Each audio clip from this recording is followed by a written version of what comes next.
What's up, sons? It's Blind Run with Son of a Tech once again coming at you with another Talking Head video. Today we're going to be talking about how to most efficiently mine Ethereum and get the money out of Ethereum with paying the least amount of fees, as well as going through some additional strategies to get yourself earning more money with the crypto you have earned mining. This is going to be specifically covering options for United States, as well as specifically covering options for mining Ethereum. We have other coins that we mine, that I mine, and I'm sure you guys mine. I'm hoping that basically because we are talking about Ethereum in this case, it is aimed at more of the newer viewers because that's the popular thing to mine. And if you are, well versed in the crypto community already, you know that there are those special coins you mine and hold,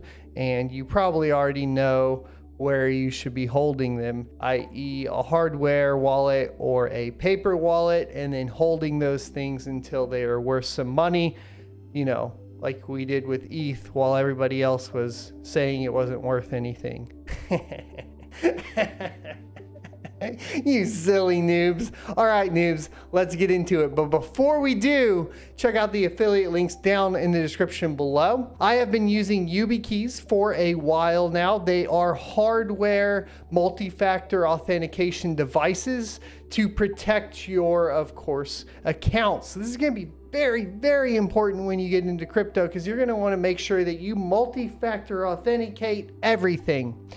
And hardware multi-factor authentication is significantly more secure than software authentication, such as apps like Authy or, of course, the Google Authenticator multi-factor. And never use that SMS authenticator. There are way too many ways to get into it. But the best option and solution I have found has been the YubiKeys. It'll be an Amazon affiliate link down below, and we are working on the affiliate link for their official site as well. When purchasing, keep in mind you should buy two, not one, because you will want to have a backup in case you break, lose, or something fails on your primary device. Keep one in a fireproof safe, maybe get three. Keep one, in a safety deposit box. Psh, I wouldn't trust a bank, but apparently everybody thought XRP was a good idea. I got all the digs today. All right, without further ado, let's get into the video. So when you are mining Ethereum, there's a big thing to take into account, and that is network fees. Network fees are at an all-time high. This is why mining is profitable. But if you're mining Ethereum and then getting hit with the network fees, you're losing a lot of profit that you don't necessarily have to lose. This is going to be especially important if you are in a small home farm or, just mining on a single GPU while you're at work and you want to be able to actually liquidate that Ethereum and get yourself some cold hard cash to go ahead and maybe, buy another GPU or another mining rig and, increase your investment in your assets. That's what you should be doing with it. But you guys are probably going to buy, XRP. Oh, all right, we're done. We're done with that joke. It's over. All right, so one of the strategies that I use is basically mining to the exact wallet I need to mine to perform the functionality that I wish to perform with my Ethereum. This comes down in a few different manners. There's going to be cashing out, right, to fiat and buying more rigs. Then there's going to be cashing out, of course, to pay for power costs. And then there's going to be trading for other cryptocurrencies, so leveraging the Ethereum I have to trade into other cryptocurrencies. And then there's going to be adding liquidity in Uniswap so that I can earn some additional income, of course, on the Ethereum itself, and technically not necessarily cashing out Ethereum, right? We have a Uniswap video tutorial that will go through the details of Uniswap for you, of course, on this channel, and I will link it down in the description because my dummy can't figure out how to get it functioning in the little corner anymore since they changed the whole whatever here on YouTube. The dashboard, I think, is what they like to call it. So if we're talking about those 4 strategies, they're all handled a little bit differently, and you need to take note of what you want to do with your cryptocurrency. And you probably want to set up multiple wallets to handle it. But here's the little trick that a lot of people don't talk about. The trick is avoiding network fees by making the mining pool take care of the initial transaction. So if you're mining to a single wallet all the time, and then you're dispersing out your Ethereum from that wallet to, say, an exchange that allows you to cash out for cash, or an exchange to trade for other cryptos, or sending it over to MetaMask to do some swapping, you're wasting those network fees going between all those wallets. So my first tip is, don't mine to the same wallet. You have multiple rigs. If in that case, right? So if you have multiple rigs, go ahead and set them up to different wallets.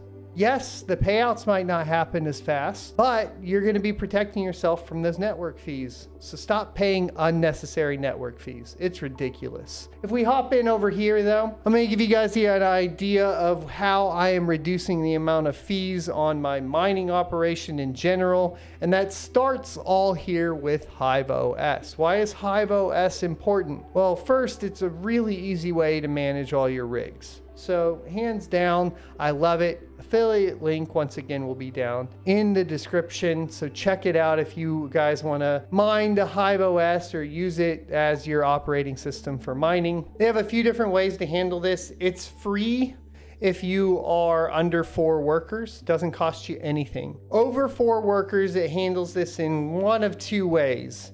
And one of 3 ways really, right? So the first way is going to just be a flat fee of $3 a month per rig over 5 workers, right? So 5 workers or more, you have to pay for all your rigs on there. Or you can pay 3% if you're mining to a Hivon pool.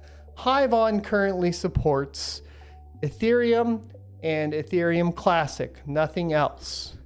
However, if you are mining to a Hivon pool, there are 0 pool fees, which can be pretty enticing for a lot of people. In fact, I've recently switched over and I'm making more on Hivon pool, and we can go over that comparison in a different video. I'm still waiting to get a lot of confirmations over time. I needed to put a couple rigs on 1-to-1, but it is looking like we are making more on the Hivon pool currently than we were on ethermine.org, which is quite interesting. Now, additional to that, they handle their structures a lot different, right? You got PLNS on one, and you got PPS Plus on Hivon pool. If you're interested in that sort of thing, as far as differences in mining pools, let me know in the comment section below. There are many different payout methods. I'd be happy to make a video on the differences of payout methods down in the description. And coming from somebody that used to run some pools, I have some pretty good insights on those, not only from a miner's perspective, but also from a pool operator's perspective, right? Because it does affect the way your pool functions and can be quite frustrating in some circumstances. That aside, really what you're looking at here is $3 a month per rig or 3%. You can adjust it to $3 per rig. Let's say if you have a single rig that's making more than whatever it is, $100 a month, right, on Ethereum, then you can adjust it to adjust your payment method. Now, if you're on ASIC, it's $2 a month, but we don't do ASIC on this channel. Maybe that changes. If you want to hear the reason why I don't support ASICs, let me know in the comment section below and we can make an individual video on that. So basically, because I'm able to use both the operating system from Hive OS and their pool Hivon, which also, yes, my Windows rigs go to Hivon pool because it has 0 fees on the pool, I am able to save myself a whole bunch of trouble and fees right there, right off the bat. I'm not paying the mining pool a fee. Now, in addition to that, they pay the fee, and this is true with ethermine.org as well, they pay the fee when they pay out to, of course, your wallet. So what you should see in your wallet, hopefully, is that if you mined and received however much ETH, 1 ETH, then 1 ETH should appear in your wallet, of course. Now down here, you can take a look at different bonuses or discounts for amount of workers, bonuses if you pay up front, and so on and so forth. Figure out the size of your farm and then go from there. Suffice to say, if you have 4 workers or less, right now, you should just start using HiveOS and mining, of course, to the Hivon pool, because you're gonna save the most amount right there. So here's the Hivon pool. You can take a look and then we'll move on. All right, so you're mining, right? And you're mining on like maybe a single GPU, and you want to get the cash out as fast as possible to buy yourself another GPU to increase the amount of assets you have mining Ethereum. Well, there's a couple ways to do this. For the United States, you have things like crypto.com and Coinbase. If you go to finder.com, you can do a comparison between exchanges and so on and find out which one is better or worse. Personally, I use crypto.com, and that is for a very specific reason. That is because they have the lowest crypto exchange fees for the easiest amount or the easiest way to exchange it straight to fiat. Now, there are no fees for me transferring in, and the fees are cheaper for me to move to a different coin like Bitcoin, right? So if you see here, $0 to $50,000, the maker taker fees are 0.2%. That is significantly lower than Coinbase in most instances. Coinbase is another option. The problem is their fees fluctuate too much for it to be certain, and they like to base it off of fiat. So you can see here, it just keeps going up the more and more you use. Of course, it's the same over on crypto.com, but it usually ends up being significantly cheaper as far as swapping. Why would you want to do this? Well, let's say I wanted to put my crypto into straight into the account and then convert it straight to fiat and then buy a graphics card.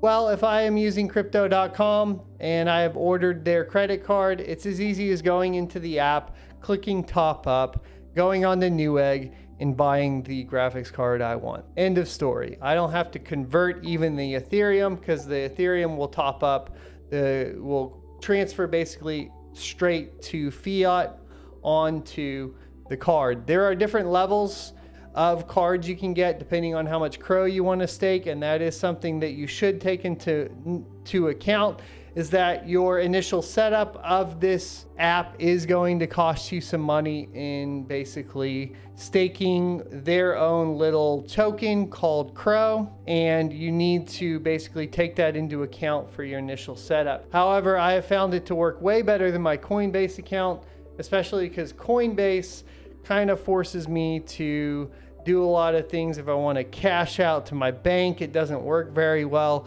Another good thing about crypto.com is it is its own bank, and you can essentially convert your money to fiat in the crypto.com app, and then you can send a wire transfer which comes from their bank to your bank. So you don't get any of those blocked, like you're not allowed to do this type thing. Another option that I have used in the past is, of course, Cash App. Now, Cash App fees are a little bit higher, of course, and you don't have that direct or the option to send it via a wire transfer, which means you're very limited on the amount you're allowed to send. And if you do their instant, you get screwed by their little instant 2% fee. Very frustrating. Also, in the Cash App, if you are sending crypto to the Cash App, that counts towards your daily limit and your weekly limit, as well as when you convert that to fiat, it counts that towards your daily limit. And when you cash it out, it counts it towards your daily and weekly limits. Meaning, like if you send $100 of Bitcoin, it's going to count that $100 3 times before it even hits your account. And then you're pretty much like, if you are sending even something like $1,000, you can lock yourself out at $1,000 with just trying to move $1,000 to your bank really quickly. And then on top of that, they're going to take 2% of it right away. So Cash App is really not viable. This works a lot better, like I said, because they do have a bank functionality to it. Downsides to using crypto.com. You should not store any crypto in crypto.com. It uses a system that doesn't allow you to control your keys. Not your keys, not your crypto. You guys should be getting this by now. So you should never use crypto.com to store long-term crypto. This is purely so that you can reinvest as quickly as possible if you're in the United States. My strategy for going ahead and utilizing crypto.com to store is purely to move it into something that costs less for me to send. So I'll usually send straight to here and then disperse out between the cryptos I want to, but usually try to find the lowest network fee coin that I can swap to and then use that to send it off to a hardware wallet like Trezor. Most of the time though, I'm just moving it to Bitcoin and then sending it to the Trezor wallet. Now you can do that, you know, in different exchanges. Coinbase will work. Any exchange will pretty much work. So do your homework. And if that's your only goal though, because Ethereum functions, you know, in the Trezor wallets and a lot of the hardware wallets, if you're planning on just mining and holding, go ahead and mine directly to a hardware wallet like Trezor. So we had Coinbase up here, we had crypto.com. You can check out both. Both of them are going to take like 1 to 3 days to really get fully set up. So get to work on that now. Crypto.com is my personal suggestion for ease of use. So check out the affiliate link down in the description below. It's actually a referral link, and use it to get $25 when signing up and staking some Crow. Yes, you will have to stake the Crow to get the $25, all right? That's just the way it is. But once you do and you're all set up, this is the easiest way to keep all the ETH fees out of your way. Finally, one of the strategies I use is mining with 30% of my power to MetaMask. Why would I use MetaMask? Because I want to add liquidity. Now, why would I choose the 30% fee number or the 30% number? That's purely me, how much I want to reinvest. However, I have been taking a look at some of the crypto.com options for, of course, their long-term staking stuff. They basically have a way for you to earn interest on loaning out ETH, earn and invest stuff here. They do have higher percentages, but since you don't control the keys, you don't control the wallet, you don't have the crypto actually, I don't trust it. So yes, I'm still going old school and using Uniswap. I say old school, it's pretty new school now. Why would I want to use Uniswap over that? The fees are high, blah, blah, blah. Well, the fees are high, yes, but I'm also adding liquidity. So I add liquidity, and then personally, I just wait for that to go up. This is very important because a lot of people don't understand this. The high fees just mean it's good for you if you're adding liquidity. That's why you would want to do it into Uniswap. You don't want to just be swapping tokens in hopes that that token's going to go up in price. You want to find a good pairing of tokens, and you want to add liquidity to them, and then you want to leave it there until it's made up more than the fees of adding into the liquidity as well as pulling out of the liquidity. And so it's a longer term thing, but at the same time, you're going to control the keys. So it's not like crypto.com where if you lock up your ETH for however long and then crypto.com tanks and you don't have any of the keys, you just lose all that crypto. All right. Uniswap is decentralized, right? You control your keys, you control all that. So even if like Uniswap went away, all the records of the tokens that you own, etc., are going to be tied to that MetaMask wallet. This is important, okay? You need to take all of that sort of thing into account. I do not suggest using the crypto.com earn and invest, okay? I purely only suggest using crypto.com for being able to reinvest into fiat-based assets or to cash out to pay your power bill. That's it. I don't suggest it for anything else, okay? So that pretty much wraps up how I go ahead and handle all of the mining profits or revenue, because it's not necessarily profits, right? You do have the cost of the power that you need to pay. But that's how I handle it.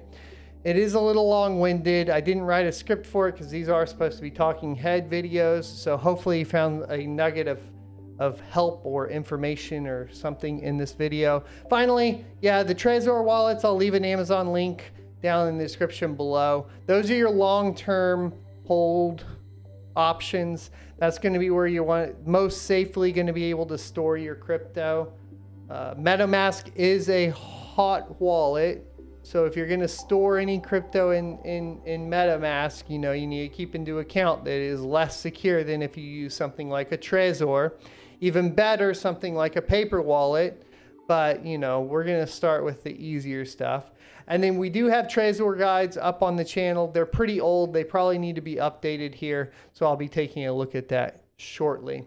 Thanks for watching. Be sure to leave a like, comment, and subscribe down below. And I'll see you next Tuesday.